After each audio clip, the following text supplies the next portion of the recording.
Hello, Mark Sabatella from Outside Shore Music here.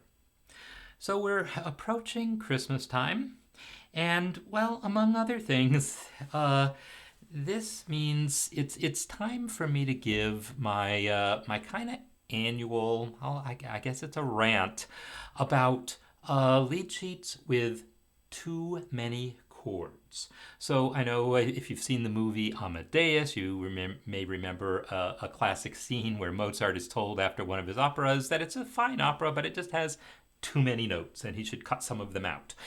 Yeah, that is kind of how I feel about some lead sheets that I see. So we're going to take a look at this one here. I'm going to show you why it has as many chords as it does, why that's a problem, and give you a little bit of advice on what to do about it.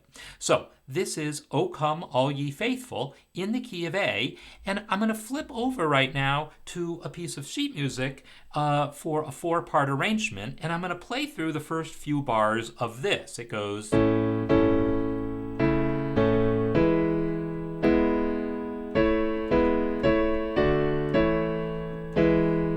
So when I play through that, it's not obvious that it's too many chords or anything. It feels like it makes sense. And this is because, well, everyone was going to sing the same number of notes no matter what, right? Everyone was going to sing quarter, half, quarter, quarter, half, half, quarter, quarter, quarter, quarter, half, quarter, right? And then the alto was going to sing that same rhythm, tenor was going to sing that same rhythm, bass going to sing that same rhythm. I mean, maybe little bits and change, little bits of differences, passing tones here and there. But if everyone was going to sing that many notes anyhow, there's no real issue with having each note be harmonized a little differently. It just means the alto sings this note instead of that note, or the tenor sings this note instead of that note. It's all fine. And if you're performing this in four-part harmony without accompaniment, this is where you're going to get your harmony from, is the voices singing those chords. It works beautifully. So, no notes here. This is just fine.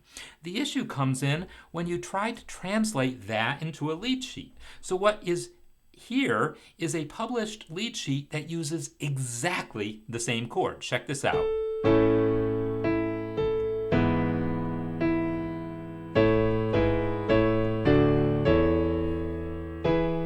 Right? It's the exact same chords. In particular, let's focus on that third measure. That third measure, in the original version went like this.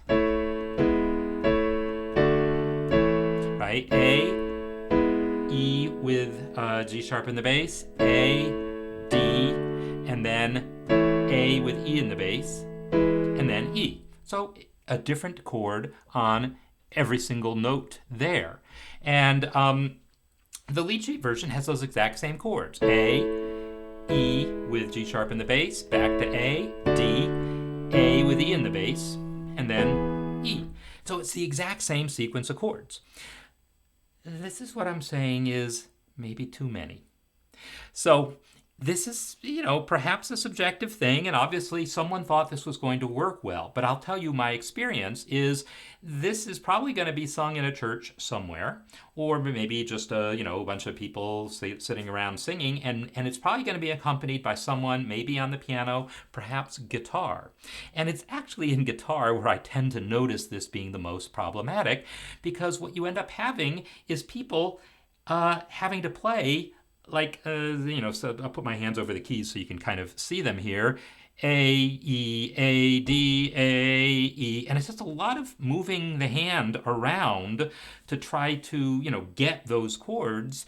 And it tends to sound just kind of jerky. The chords will get a little chopped off because you're having to move the hand, and so they can't ring as well as they otherwise would. And you're going to struggle to actually get your hand into position for that many chords.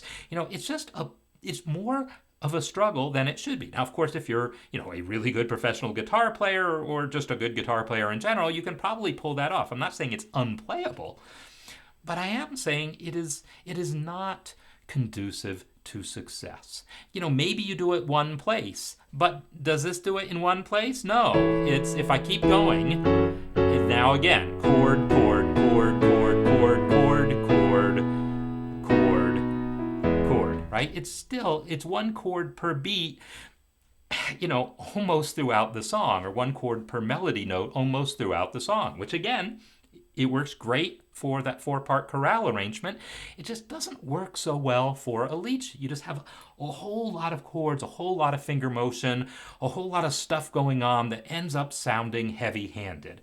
There's other things. If you're trying to make a finger picking pattern, now it means instead of having an entire measure for a chord to elaborate that chord, now you only have one beat per chord, and you're probably only playing 1 or 2 notes on that chord.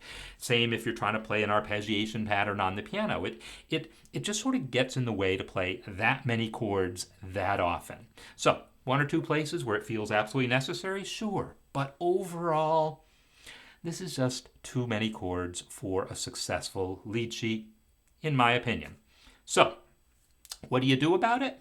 Well, that is the $1,000,000 question.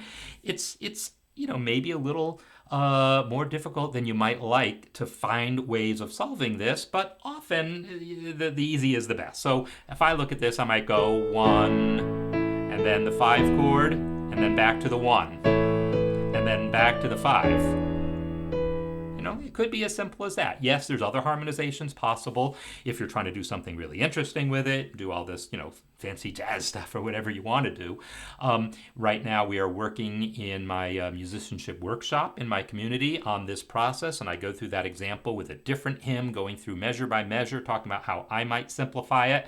There's a lot of things you might take into consideration, and so I get it. It's not necessarily a simple task, but I promise it is worth it to end up with a lead sheet that is just produces more pleasing results when you go to actually play it.